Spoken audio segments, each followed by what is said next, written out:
राधे राधे, जय श्री कृष्णा। मैं सीमा सिंह बड़ों को चरण स्पर्श, छोटों को प्यार और बराबर वालों को नमस्कार करती हूँ। आज मैं आपको दुबड़ी आटे की कहानी सुनाने जा रही हूँ। अगर आप दुबड़े आटे का व्रत करते हैं तो आपको व्रत के साथ में कहानी भी सुननी चाहिए। इससे व्रत का पूरा फल मिलता है। आइए अब हम दुबड़े आटे की कहानी सुनते हैं। एक बार बहुत छोटा सा गांव था। उस गांव में एक साहूकार दंपति अपने 8 बेटे और एक बेटी के साथ रहते थे। बेटी की शादी बहुत पहले ही हो चुकी थी। जब उनके पहले बेटे की शादी हुई तो उसकी शादी का मुहूर्त दुबड़ी आटे का निकला। फेरों के समय एक सर्प ने आकर उसे डस लिया, जिससे उनके बेटे की मृत्यु हो गई। इस प्रकार उनके 7 बेटों की मृत्यु इसी तरह से हो गई। सभी 7 बेटों का शादी का मुहूर्त दुबड़ी आटे का ही निकलता था। सभी 7 बेटों को फेरों के समय नाग आकर डस लेता था। इस तरह 7 बेटे मर गए। 7 विधवा बहुओं को देखकर साहूकार दंपति बहुत दुखी होते थे। उन्हें अपने 8वें पुत्र का विवाह करने में डर लगने लगा। गांव वालों में कोई भी साहूकार के बेटे से अपनी बेटी नहीं ब्याहना चाहता था, क्योंकि वे सभी जानते थे कि साहूकार के बेटे फेरों के समय मर जाते हैं। कौन अपनी बेटी ब्याहे? तब दूर गांव में 8वें पुत्र का रिश्ता तय किया गया। साहूकार की पत्नी की हिम्मत टूट चुकी थी। शादी का काम करने वाली घर में कोई सुहागन महिला नहीं थी। तब साहूकार ने अपने 8वें पुत्र को कहा कि बेटा, तुम अपनी बहन को ससुराल से लिवा लाओ। शादी का बहुत काम पड़ा है। वो आ जाएगी तो तुम्हारी माँ को भी हिम्मत मिल जाएगी। जब लड़का बहन के गांव में उसके घर पहुंचा तो बहन उस समय सूत काट रही थी। कुकड़ी का तार बार बार टूट रहा था। बहन भाई से मिलने के लिए नहीं उठी। भाई ने कहा कि बहन, रुकूं या चला जाऊं? तू तो मुझे देखकर खुश ही नहीं लग रही। बहन ने कहा कि भाई, टूटे तार पर उठने से भाई का अपशकुन होता है। अब तार जुड़ गया है। तब बहन उठी और भाई को गले से लगाकर बहुत खुश हुई और भागी भागी पड़ोसन से पूछने गई कि अरे बहन, कोई बहुत प्यारा मेहमान घर आए तो क्या करना चाहिए? पड़ोसन चिढ़ गई और बोली कि तेल का पोचा लगा दे और घी में चावल बना दे। न तो पोचा सूख रहा था, न ही चावल पक रहे थे। थोड़ी ही देर बाद भाई बोला कि बहन, बहुत भूख लगी है। तब बहन ने अपनी पड़ोसन वाली बात अपने भाई को बताई। तब भाई ने अपनी बहन से कहा कि बहन, तेरी पड़ोसन ने तुझे झूठ बोला है। तू पानी में ही चावल बना और पानी से ही पोछा लगा। तब बहन ने ऐसा ही किया।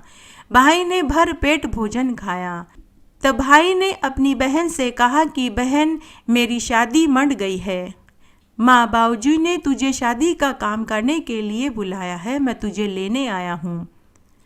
तब बहन ने कहा कि भाई, मैं कैसे चल सकती हूँ? मेरे घर में तो बहुत काम फैला पड़ा है। मैं तेरे साथ नहीं चल सकती।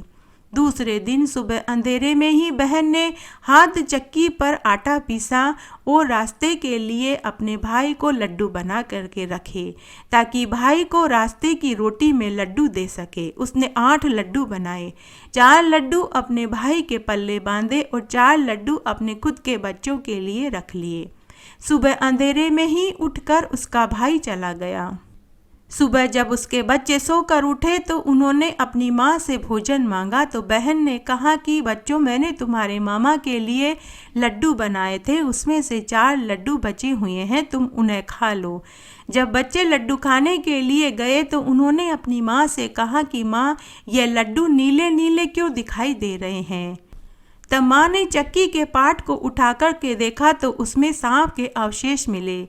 बहन घबरा गई और जोर जोर से रोने लगी कि मैंने तो मेरे भाई को अपने हाथों ही मार दिया।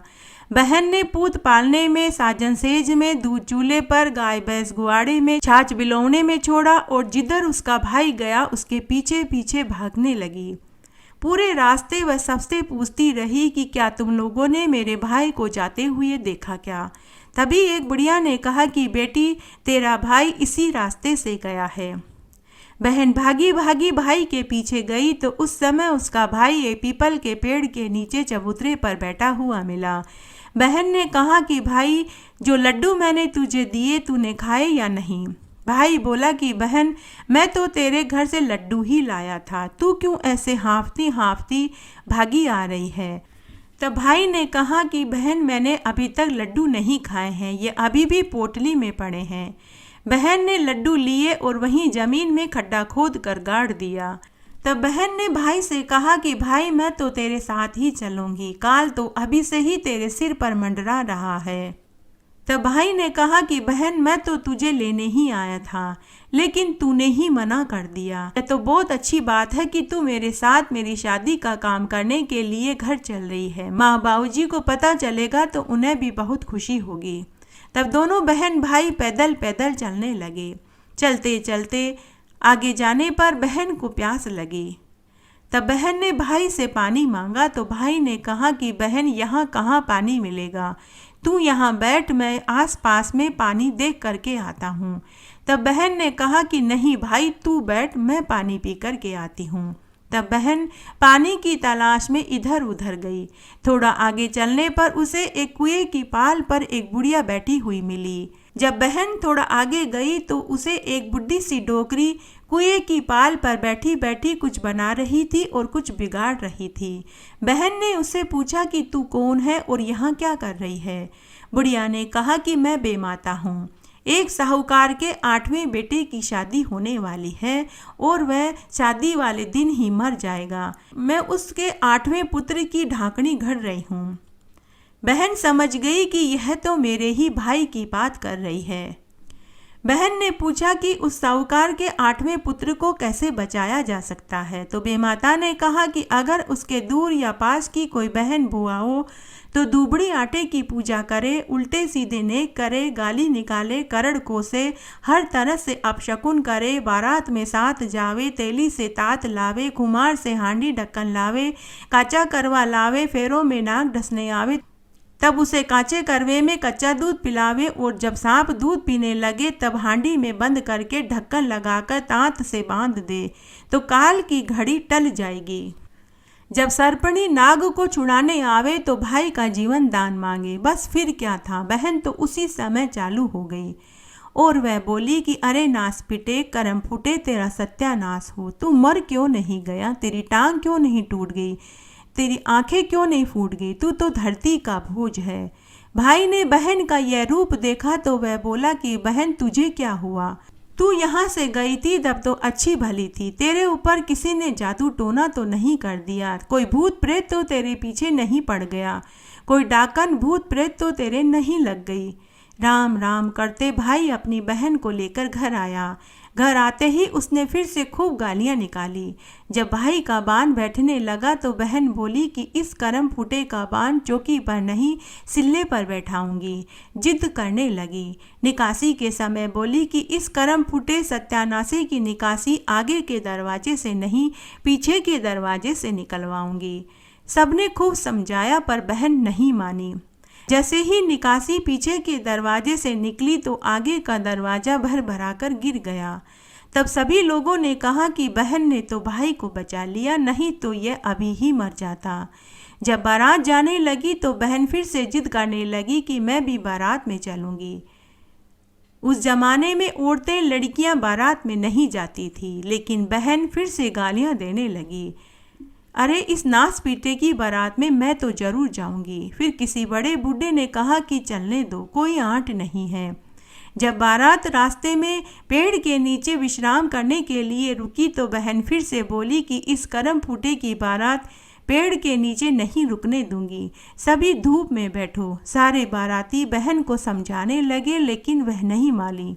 तब सारी बारात धूप में विश्राम करने लगी। तभी तेज हवा के झोंके के साथ पेड़ भी भरभरा कर गिर गया। तभी बाराती बहन की बड़ाई करने लगे कि बहन तो बार बार अपने भाई को बचा रही है, इस बार तो इसने पूरी बारात को ही बचाया है। ये बड़ी ही समझदार है, ये जरूर कुछ जानती है, बस ये जुआन की कड़वी है। जब बारात समधी के द्वार पर पहुंची तो बहन ने कहा कि आगे के दरवाजे से वरमाला नहीं होने दूंगी, घर के पीछे के दरवाजे से वरमाला करवाओ और आरती की थाली में चौमुख का दीपक नहीं बल्कि जगमगाता खीरा लाओ। तब बारातियों ने समधी से कहा कि भाई जी ये जो कहती है वो ही करो। तब तोरण और वरमाला पीछे के दरवाजे से कराई गई। तभी आगे का दरवाजे की दीवार गिर गई। आरती करते समय सांप खीरे की थाली में आकर गिरा और जलकर मर गया। तब सबने कहा कि बहन ने भाई को फिर से मरने से बचा लिया। अगर यहाँ चोमू का दीपक होता तो यह सांप अभी दूल्हे को डस लेता और अभी इसकी मृत्यु हो जाती। थोड़ी देर बाद जब फेरों की तैयारी होने लगी तो बहन ने कहा कि फेरों में इन दोनों के बीच में मैं बैठूंगी। सबने बहुत समझाया लेकिन वह नहीं मानी। 2 फेरे होते ही वहां एक बहुत बड़ा विषैला सर्प आ गया। बहन ने उसके आगे कच्चा दूध का करवा रखा। जैसे ही सांप दूध पीने लगा तो बहन ने तात के फांस में सर्प को फांस कर हांडी में डाल दिया और ढक्कन लगा दिया और उसे पांव के नीचे दबा कर के बैठ गई। तभी वहां एक सर्पणी सुसाती फूफाती आई और बहन से बोली, अरे हत्यारिन, अरे पापिन, मेरे सांप को छोड़। तब बहन ने कहा कि तू तो एक घड़ी में ही दुखी हो गई। मेरी 7 भाभीियों का दुख तू क्या जाने। मेरे 7 भाइयों को तेरे नाग ने डस लिया। मेरी 7 विधवा भाभीियों का दुख तू क्या जाने। तब सर्पणी ने कहा कि जा, मैंने तेरे इस भाई का जीवन दान दिया। तब बहन ने कहा कि मेरे सभी 7 भाइयों का जीवन दान दे, तभी मैं तेरे सांप को छोड़ूंगी। तब सर्पणी को बहन का कहना मानना पड़ा। तब बहन खुशी खुशी अपने 8 भाइयों और नवनवेली दुल्हन को लेकर घर की ओर रवाना हुई। तभी रास्ते में दुबड़ी आठे आई। तब बहन ने दुबड़ी आठे की पूजा अपने सभी 8 भाइयों और नवनवेली दुल्हन के साथ पूजा करी। पूजा की सारी सामग्री उन्हें वहीं पर मिल गई। बेर का पेड़ उगा हुआ मिला, उसी के नीचे बिरिये के टोकरे भरे हुए मिले। पूजन की सभी सामग्री मिल गई। बहन ने अपने 8 भाइयों और नवनवेली दुल्हन के साथ दुबड़ी आटे की पूजा करी, काटा पासा, कथा कही, फिर बिरियों से सबने बायना निकाला। बहन ने अपने 8 भाइयों और अपनी नवनवेली भाभी से कहा कि पूजा करने और कथा सुनने के बाद वे घर की ओर चल दिए। जैसे ही वे गांव की ओर आए तो कुएं की पाल पर कुछ पनिहारनें पानी भर रही थी। उनमें से एक पनिहारिन भागी भागी साहूकार दंपति के घर गई। साहूकार दंपति घर की छत पर बैठे बेसब्री से इंतजार कर रहे थे। उन्होंने मन ही मन सोच रखा था कि अगर उनके 8वें पुत्र के मरने का समाचार मिला तो हम दोनों छत से कूद कर मर जाएंगे। पनिहारी ने साहूकार दंपति को आवाज लगाई कि आपकी बेटी आपके 8 पुत्रों और नवनवेली दुल्हन को गाजे बाजे के साथ लेकर आ रही है।